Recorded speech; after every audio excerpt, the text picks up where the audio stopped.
నమస్కారం. ETV news కు స్వాగతం. ముఖ్యాంశాలు.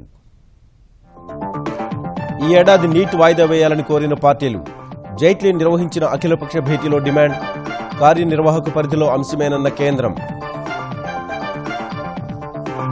నేడు ప్రధాని మోదీతో చంద్రబాబు భేటీ, ప్రత్యేక హోదా, విభజన హామీలపై చర్చ, 12 ప్రాధాన్య అంశాలతో నవ్యాంధ్రకు సాయం కోరనున్న ఏపీ సీఎం. నీరు ప్రగతిలో దేశానికి రోల్ మోడల్గా ఆంధ్రప్రదేశ్, అధికారులతో సమీక్షలో చంద్రబాబు వెల్లడి, వర్షాలు పడేలోపు పనులు పూర్తి చేయాలని ఆదేశం. కొత్త జిల్లాలపై తెలంగాణ సర్కార్ ముమ్మర కసరత్తు, హైదరాబాద్ విభజనపై మల్లగుల్లాలు, 2 జిల్లాలుగా చేసేందుకే ముఖ్యమంత్రి కేసీఆర్ మొగ్గు. వరంగల్లో జీవిత ఖైదీ ఉప్పర సూరి పరారి, 6 రౌండ్ల కాల్పులు జరిపిన చిక్కని నేరస్తుడు, ముమ్మరంగా గాలిస్తున్న పోలీసులు.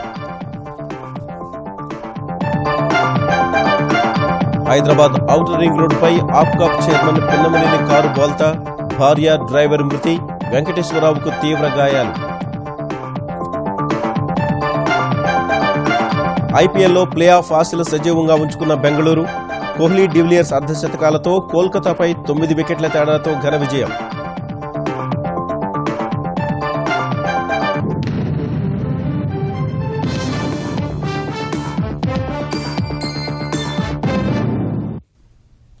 వైద్య విద్యా ప్రవేశాల కోసం నిర్వహించే జాతీయ అర్హత పరీక్ష నీట్ను కనీసం ఈ 1 సంవత్సరమైనా వాయిదా వేయాలని దేశంలో రాజకీయ పార్టీలు, అత్యధిక రాష్ట్రాలు కేంద్రాన్ని కోరాయి. ఎంబీబీఎస్, బీడీఎస్ ప్రవేశాలకు జాతీయ స్థాయిలో ఒకే ప్రవేశ పరీక్ష ఉండాలంటూ సుప్రీంకోర్టు ఆదేశించిన నేపథ్యంలో రాష్ట్రాలు, అఖిలపక్ష పార్టీలతో సంప్రదింపులు ముమ్మరం చేసిన కేంద్రం నీట్ నిర్వహణకు తాము సిద్దమేనని తెలిపింది. రాష్ట్రాల అభ్యంతరాలను సుప్రీంకోర్టు దృష్టికి తీసుకువెళ్తామని వెల్లడించింది. జాతీయ అర్హత పరీక్ష నీట్ నిర్వహణ, కార్యనిర్వహణ వ్యవస్థ పరిధిలోని అంశమని కేంద్రం స్పష్టం చేసింది. ఎంబీబీఎస్, బీడీఎస్ కోర్సుల్లో ప్రవేశాలకు ఒకే పరీక్ష ఉండాలన్న సుప్రీంకోర్టు ఆదేశాలపై విస్తృత సంప్రదింపులు ప్రారంభించిన కేంద్రం రాష్ట్ర ప్రభుత్వాలు, రాజకీయ పార్టీలతో ప్రత్యేక సమావేశాలు నిర్వహించింది. ఈ సమావేశాల్లో కనీసం ఈ ఏడాది వరకు అయినా నీట్ను వాయిదా వేయాలనే డిమాండ్ గట్టిగా వినిపించింది. రాష్ట్రాల ఆరోగ్య శాఖ మంత్రులతో కేంద్ర మంత్రి జేపీ నడ్డా సమావేశం నిర్వహించగా, రాజకీయ పార్టీలతో నిర్వహించిన అఖిలపక్ష సమావేశానికి ఆర్థిక మంత్రి అరుణ్ జైట్లీ నేతృత్వం వహించారు. 85% తమ వాటా సీట్లను ఈ ఏడాది కూడా తమ పరీక్షల ద్వారానే భర్తీ చేసుకుంటామని చాలా రాష్ట్రాలు కోరుకుంటున్నాయని కేంద్ర ఆరోగ్య మంత్రి నడ్డా వివరించారు. ఈ అంశంపై కేంద్రం ఆర్డినెన్స్ జారీ చేసే యోచనలో ఉన్నట్లు వార్తలు వినిపించిన నేపథ్యంలో కేంద్రం నిర్వహించిన సమావేశంలో రాష్ట్రాలు, పార్టీలు తమ గళాన్ని వినిపించాయి. నీట్ అమలుకు కేంద్రం, రాష్ట్రాలు సానుకూలంగా ఉన్నాయని సమావేశం తర్వాత కేంద్ర ఆరోగ్య మంత్రి జేపీ నడ్డా వెల్లడించారు. उस स्टेट्स के एग्जामिनेशन के कंडक्ट करने में 3 विषय हैं. एक सिलेबस का विषय, दूसरा रीजनल लैंग्वेज में बच्चों को देने की सुविधा, और तीसरी जो ऑनगोइंग टेस्ट हो रहा है उसको किया जाए. प्रदेश सरकारों ने जो परीक्षा ली है उनके दृष्टि से जो कंसर्न्स आई हैं उसको हम एड्रेस करने का प्रयास कर रहे हैं. మరోవైపు పశు వైద్య కోర్సులకు నీట్ మాదిరిగా ఒకే పరీక్ష నిర్వహించాలని కేంద్రం అన్ని రాష్ట్రాలకు స్పష్టం చేసింది. జాతీయ స్థాయి 15% కోటా కింద భారత పశువైద్య మండలి all India pre veterinary test AIPVT ద్వారా ప్రవేశాలు కల్పిస్తోంది. మిగిలిన 85% సీట్లను రాష్ట్రాలు తమ ప్రవేశ పరీక్షల ద్వారా భర్తీ చేస్తున్నాయి. ఇకపై ప్రత్యేక పరీక్షను రాష్ట్రాలు నిర్వహించాల్సిన అవసరం లేదని, ఒకే పరీక్ష సరిపోతుందని కేంద్ర వ్యవసాయ శాఖ సహాయ మంత్రి సంజీవ్ బాల్యన్ వెల్లడించారు. ప్రత్యేక హోదా, ప్రత్యేక ఆర్థిక సహాయం, విభజన హామీల వంటి 12 అంశాలపై నవ్యాంధ్రకు సహకరించాలని ప్రధాని మోదీకి ముఖ్యమంత్రి చంద్రబాబు నేడు విజ్ఞప్తి చేయనున్నారు. కేంద్రం సహకరిస్తే ఆంధ్రప్రదేశ్ను కరువురహితంగా మారుస్తామని విన్నవించనున్నారు. నదుల అనుసంధానం, భూగర్భ జల సంరక్షణే తమ అత్యంత ప్రాధాన్య కార్యక్రమాలని వివరించనున్నారు.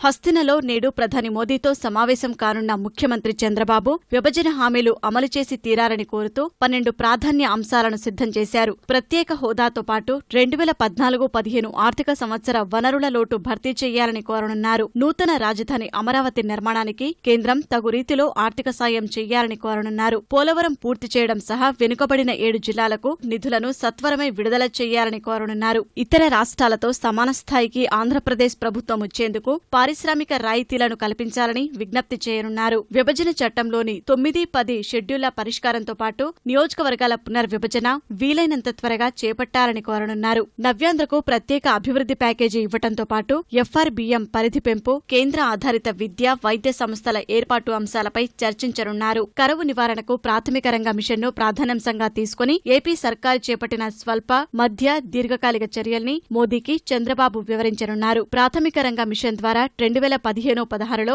ఏపీ వ్యవసాయ రంగంలో 8.40% వృద్ధి సాధించింది. 2015-16లో 16 లక్షల మంది రైతులకు భూసార పరీక్షల కార్డులు జారీ చేశామని, ఈ ఏడాది ఈ సంఖ్యను 30 లక్షలకు పెంచాలని లక్ష్యంగా పెట్టుకున్నట్లు సీఎం వివరించనున్నారు. 6.93 లక్షల హెక్టార్లలో సూక్ష్మ సేద్యం చేపట్టి దేశంలో 2వ స్థానంలో నిలిచిన ఆంధ్రప్రదేశ్ వచ్చే 2 ఏళ్లలో మరో 5 లక్షల హెక్టార్లను సూక్ష్మ సేద్యం పరిధిలోకి తేవాలని లక్ష్యంగా నిర్దేశించుకున్నట్లు మోదీకి చంద్రబాబు వివరించనున్నారు. సముద్ర ఉత్పత్తుల రంగాన్ని మరింత విస్తృత పరిచేందుకు కేంద్రం చేయూతనివ్వాలని ప్రధానిని ముఖ్యమంత్రి కోరనున్నారు. జాతీయ మత్స్య సంస్థ R&D, మార్కెటింగ్, ఎక్స్టెన్షన్ వింగ్ ను ఏపీలో ఏర్పాటు చేయాలని, వ్యవసాయ ఉత్పత్తులతో సమానంగా 50% బీమా ప్రీమియం భరించాలని చంద్రబాబు నివేదించనున్నారు. పాడి పరిశ్రమ అభివృద్ధికి ఏపీలో national centre of excellence of live stock ఏర్పాటు చేయాలని, పాల ఉత్పత్తిలో దేశంలో 6వ స్థానంలో ఉన్న నవ్యాంధ్రను 5 ఏళ్లలో 3వ స్థానానికి తీసుకురావాలని లక్ష్యంగా పెట్టుకున్నట్లు ప్రధాని మోదీకి వివరించనున్నారు. వైపరీత్యాల సమయంలో కేంద్ర సాయం పెద్దగా ఉండటం లేదని సీఎం ప్రధానికి స్పష్టం చేయనున్నారు. 2015లో కరువు సాయం కింద 2,000 కోట్లకు పైగా అడిగితే కేవలం 433 కోట్లు మంజూరు చేసి 315 కోట్లు మాత్రమే ఇచ్చారని గుర్తు చేయనున్నారు. వరదలు, వర్షాల వల్ల 5,129 కోట్ల రూపాయల నష్టం వాటిల్లితే కేంద్రం 280 కోట్లే మంజూరు చేసిందని, ఆ మొత్తం పూర్తి స్థాయిలో ఇవ్వలేదని మోదీ దృష్టికి తీసుకెళ్లనున్నారు. ఆంధ్రప్రదేశ్ను ఉదారంగా ఆదుకోవాలని చంద్రబాబు ప్రధానిని కోరనున్నారు. ఆంధ్రప్రదేశ్లో ప్రాజెక్టులన్నింటినీ త్వరితగతిన పూర్తి చేసి స్మార్ట్ వాటర్ గ్రిడ్ లక్ష్యాన్ని సాకారం చేయాలని ముఖ్యమంత్రి చంద్రబాబు అధికారుల్ని ఆదేశించారు. నీటిపారుదల రంగంపై విజయవాడలో సమీక్షించిన ఆయన 2018 కల్లా ఎట్టి పరిస్థితుల్లోనూ పోలవరం ప్రాజెక్టు పూర్తి చేయాలని స్పష్టం చేశారు. ముందుగా పునరావాస కార్యక్రమాలు పూర్తి చేయాలని సూచించారు. ఇకపై ప్రతి నెల పోలవరం పనుల్ని సమీక్షించి ఎప్పటికప్పుడు లక్ష్యాలను నిర్దేశిస్తారని చంద్రబాబు తెలిపారు. తోటపల్లిలో మిగిలిన పనుల్ని త్వరగా పూర్తి చేయాలని ఆదేశించారు. పోలవరం కుడి కాలువ, తమ్మిలేరు పనులు ఎందుకు ఆలస్యమవుతున్నాయని ముఖ్యమంత్రి ప్రశ్నించగా వివిధ రాష్ట్రాలకు చెందిన నైపుణ్యం కలిగిన కార్మికులు ఆయా రాష్ట్రాలకు ఎన్నికల కోసం వెళ్లారని అధికారులు తెలిపారు. వచ్చే సీజన్ కోసం ప్రాధాన్యతా క్రమంలో నీటి విడుదలపై ఇప్పటి నుంచే ప్రణాళికలు సిద్ధం చేయాల్సిందిగా సీఎం సూచించారు. అదనంగా 2 పంపులు ఏర్పాటు చేసి పుష్కరకు నీరు అందించాలని, ఏలేరు ద్వారా విశాఖపట్నానికి నీటి సరఫరా జరిగేలా చర్యలు తీసుకోవాలని ముఖ్యమంత్రి ఆదేశించారు. నెల్లూరు సహా రాయలసీమ జిల్లాల్లో ఈ వారంలో వర్షాలు కురిసే అవకాశం ఉన్నందున ప్రతి చుక్కను ఒడిసిపట్టాలని చంద్రబాబు స్పష్టం చేశారు. ఈ నెల 27 నుంచి జరగనున్న మహానాడుకు ఎలాంటి ఇబ్బంది కలగకుండా ఏర్పాట్లు చేయాలని తెలుగుదేశం అధ్యక్షుడు ముఖ్యమంత్రి చంద్రబాబు నేతలకు సూచించారు. మహానాడు ఏర్పాట్లపై పార్టీ నేతలతో విజయవాడలో సమీక్షించిన చంద్రబాబు బస, పార్కింగ్ సమాచారాన్ని ఆన్లైన్లో ఉంచాలని సూచించారు. మహానాడు ఏర్పాట్లు, ప్రవేశపెట్టే తీర్మానాలపై నేతలకు దిశానిర్దేశం చేశారు.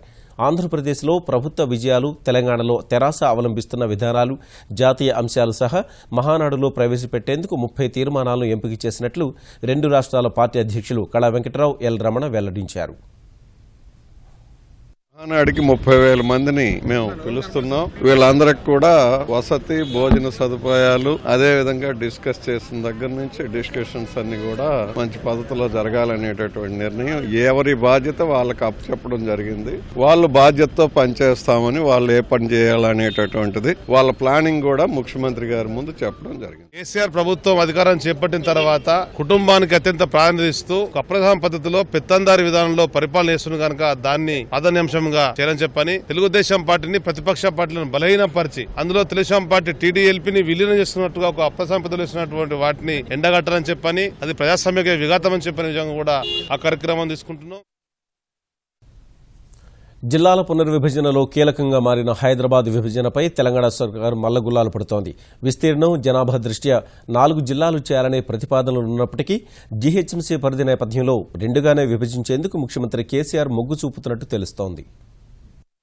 రాష్ట్రావతరణ దినోత్సవం నాటికి జిల్లాల పునర్విభజన ముసాయిదాను ప్రకటించాలనే పట్టుదలతో తెలంగాణ సర్కార్ కసరత్తు ముమ్మరం చేసింది. గద్వాల, మహబూబాబాద్, జనగాం, మంథని, ఇబ్రహీంపట్నం ఇలా అనేక డిమాండ్లు బలంగా వినిపిస్తున్న వేళ ముఖ్యమంత్రి మార్గదర్శకాలకు అనుగుణంగా భూ పరిపాలన శాఖ ప్రధాన కమిషనర్ రేమండ్ పీటర్ సరిహద్దు నమూనాలను రూపొందిస్తున్నారు. ఇదే సమయంలో పార్టీ పరంగా ప్రజాప్రతినిధులు, నేతల అభిప్రాయాలు తీసుకునేందుకు జిల్లాకు 2 పార్టీ నేతలకు కేసీఆర్ బాధ్యతలు అప్పగించారు. అందులో భాగంగా మహబూబ్నగర్ జిల్లాకు చెందిన కొందరు ఎమ్మెల్యేలు పార్టీ నేతలతో ప్రణాళికా సంఘం ఉపాధ్యక్షుడు నిరంజన్ రెడ్డి సమావేశమై వారి అభిప్రాయాలు సేకరించారు. ప్రస్తుత జిల్లా కేంద్రాలతో పాటు వనపర్తి, నాగర్ కర్నూల్, మెదక్, సిద్దిపేట, కామారెడ్డి, మంచిర్యాల, జగిత్యాల, సిరిసిల్ల, భూపాలపల్లి, కొత్తగూడెం, సూర్యాపేటలను కొత్త జిల్లాలుగా ప్రకటించేందుకు రంగం సిద్ధమవుతోంది. హైదరాబాద్ పునర్విభజన విషయమై తెలంగాణ సర్కారు మల్లగుల్లాలు పడుతోంది. హైదరాబాద్ను 4 భాగాలుగా విభజించాలా లేక 2గా విభజించాలా అనే విషయంపై తుది నిర్ణయానికి రాలేకపోతోంది.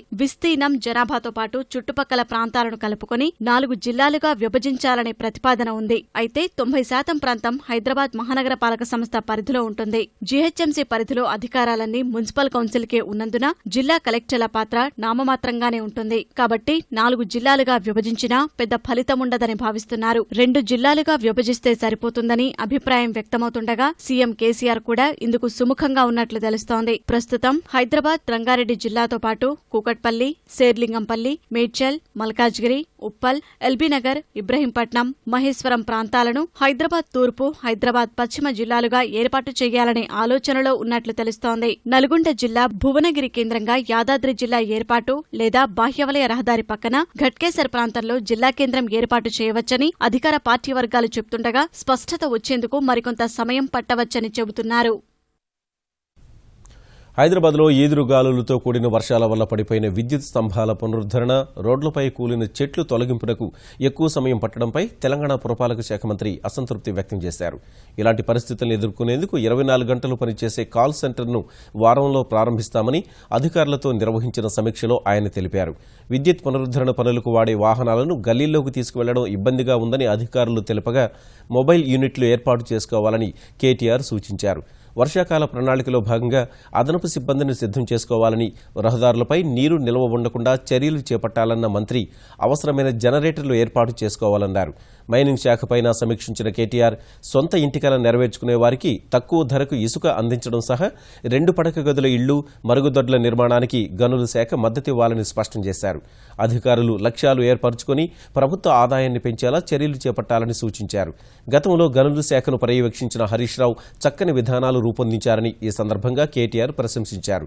మైనింగ్ ఆస్తులు, గనులు, ఖనిజాలు లభించే ప్రదేశాలను జియో ట్యాగింగ్, మ్యాపింగ్ చేయాలని సూచించారు.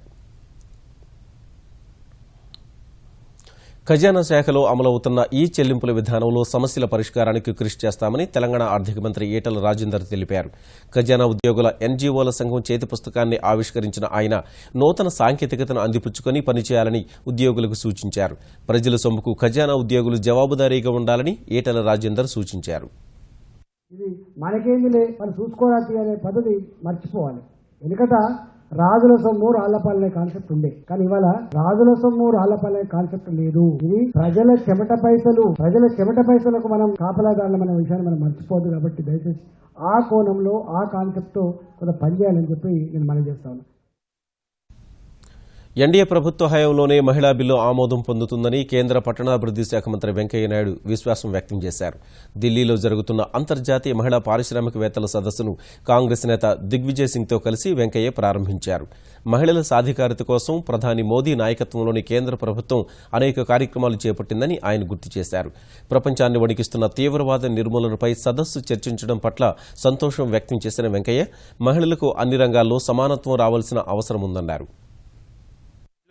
ఆర్థికంగా, రాజకీయంగా, సామాజికంగా, చట్టపరంగా మరింత శక్తిని కల్పించాలా, మరింత భాగస్వామిని కల్పించాలా. మహిళా బిల్లు రావాలంటే దానికి ఏకాభిప్రాయం రావాల్సి ఉంది. ప్రజాభిప్రాయం మరింత బలమయ్యే కొంది తప్పనిసరిగా అందరూ దాని వైపు నడుస్తారు. నాకు విశ్వాసం ఉంది, మా ప్రభుత్వ హయాంలోనే తప్పనిసరిగా మహిళా బిల్లు వస్తుంది, ఆమోదం పొందుతున్న విశ్వాసం కూడా నాకుంది. నీరు ప్రగతిలో ఆంధ్రప్రదేశ్ రాష్ట్రాన్ని దేశానికే ఒక రోల్ మోడల్గా రూపొందిస్తున్నట్లు ముఖ్యమంత్రి చంద్రబాబు తెలిపారు. వర్షాలు పడేలోపే పనులన్నీ పూర్తి చేయాలని ఆయన స్పష్టం చేశారు. కృష్ణా, కర్నూలు, తూర్పుగోదావరి జిల్లాల్లో ఉపాధి హామీ పనుల పురోగతి బాగుందని కితాబిచ్చిన సీఎం శ్రీకాకుళం, విజయనగరం, పశ్చిమ గోదావరి జిల్లాల్లో ఇంకా ముందంజ వేయాల్సి ఉందని సూచించారు.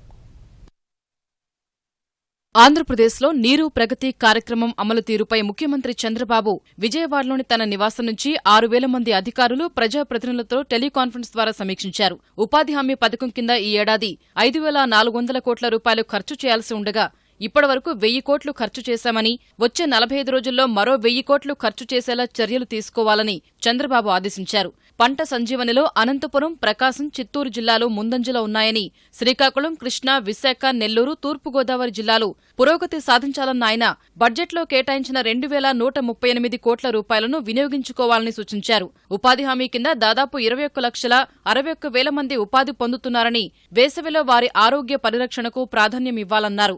రోజుకు కనీసం వేతనం 194 రూపాయలు, తాగునీటికి 5, మజ్జిగకు 3 రూపాయల చొప్పున ఇస్తున్నామని తెలిపిన ఆయన, పని ప్రదేశం దూరం 5 కిలోమీటర్ల కంటే ఎక్కువ ఉంటే 10% రవాణా భత్యం కింద 19 రూపాయల 40 పైసలు ఇస్తున్నట్లు గుర్తు చేశారు. నీరు చెట్టు కింద 449 కోట్లతో 2,46,574 జల సంరక్షణ కట్టడాల నిర్మాణం పురోగతిపై ఆరా తీయగా 40,000 ఎకరాలలో ఉద్యాన పంట మొక్కలు నాటుతున్నట్లు అధికారులు వివరించారు. 109 కోట్లతో 25,155 చెరువులు, కుంటల్లో 77 లక్షల క్యూబిక్ మీటర్లు పూడిక తొలగించనున్నట్లు చెప్పారు. ఈ ఏడాది ఎన్టీఆర్ జలసిరి 2వ దశ కింద 1,24,349 బోర్ల ద్వారా 6,21,745 ఎకరాలకు నీరు అందించాలని లక్ష్యంగా పెట్టుకున్నట్లు తెలిపారు.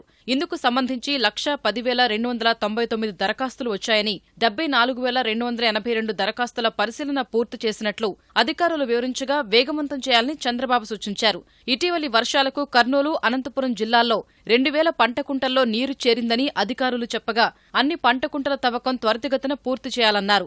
భూగర్భ జలాలను సంతృప్త స్థానానికి చేర్చగలిగితే మౌలిక వసతులు కల్పించడం సులభతరమవుతుందని, ప్రజల ఆదాయం పెరిగి జీవన ప్రమాణాలు మెరుగుపడతాయని ముఖ్యమంత్రి అన్నారు.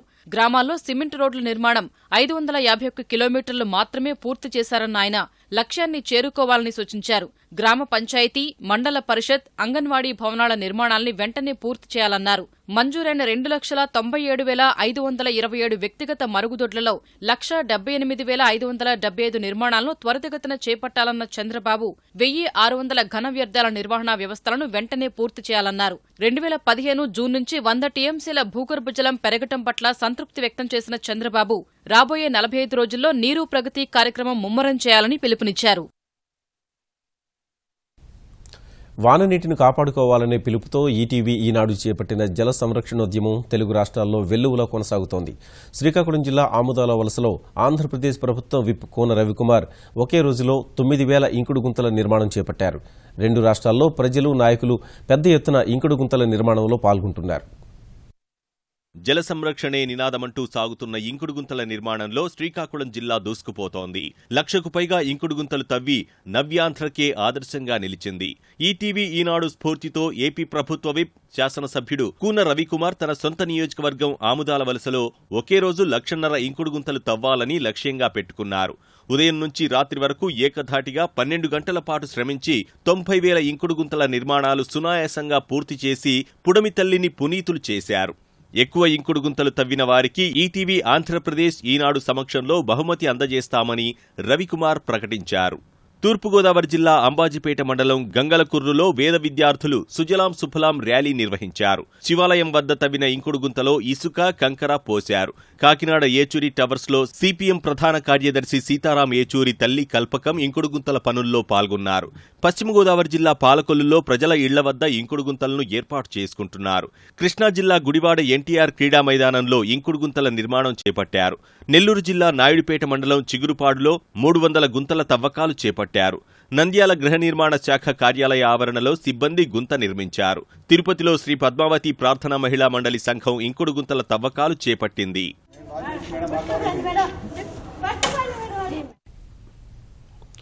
వరంగల్ జిల్లా కేంద్ర కారాగారంలో జీవిత ఖైదు అనుభవిస్తున్న ఉప్పర సూర్య అనే నేరస్తుడు పోలీసుల కళ్లుగప్పి తప్పించుకున్నాడు.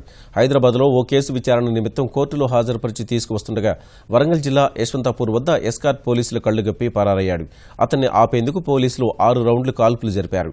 అయినప్పటికీ అక్కడి పొలాల గుండా తప్పించుకుపోయాడు. చేతులకు వేసిన బేడీలను విడిపించుకోగలిగాడని గుర్తించారు. పోలీసుల కాల్పులతో స్థానికులు కొద్దిసేపు ఆందోళనకు గురయ్యారు. ఖైదీ కోసం రాత్రంతా గాలించిన పోలీసులు అతన్ని ఎలాగైనా బంధిస్తామని తెలిపారు. హైదరాబాద్లోని Pahadi Sharif outer ring road వద్ద ప్రమాదంలో ఆఫ్గాబ్ చైర్మన్ పిన్నమనేని వెంకటేశ్వరరావుకు తీవ్ర గాయాలయ్యాయి. విజయవాడ నుంచి హైదరాబాద్ వస్తుండగా తెల్లవారుజామున 2 గంటల ప్రాంతంలో ఆయన కారు అదుపు తప్పి బోల్తా పడింది. ఈ ప్రమాదంలో వెంకటేశ్వరరావు భార్య సత్యవాణి, కారు డ్రైవర్ దాసు అక్కడికక్కడే మృతి చెందారు. తీవ్రంగా గాయపడ్డ పిన్నమనేని వెంకటేశ్వరరావును జూబ్లీహిల్స్ అపోలో ఆసుపత్రికి తరలించారు. మృతదేహాలను సికింద్రాబాద్ గాంధీ ఆసుపత్రికి తరలించారు. చమురు పంపిణీ సంస్థలు ఈ నెలలో రెండోసారి పెట్రోల్ ధరలు పెంచాయి. పెట్రోల్పై లీటరుకు 83 పైసలు, డీజిల్పై ₹26 పెంచాయి. అంతర్జాతీయంగా ముడి చమురు ధరలు పెరగడం, డాలర్తో పోలిస్తే రూపాయి మార్కు విలువ తగ్గడం వల్ల తాము ధరలు పెంచక తప్పలేదని ఇండియన్ ఆయిల్ కార్పొరేషన్ తెలిపింది. పెంచిన ధరలు ఇవాళ్టి నుంచి అమల్లోకి రాగా ఈ పెంపునకు స్థానిక పన్నులు అదనంగా తోడవుతాయి. ఈటీవీ న్యూస్ సమాప్తం. నమస్కారం.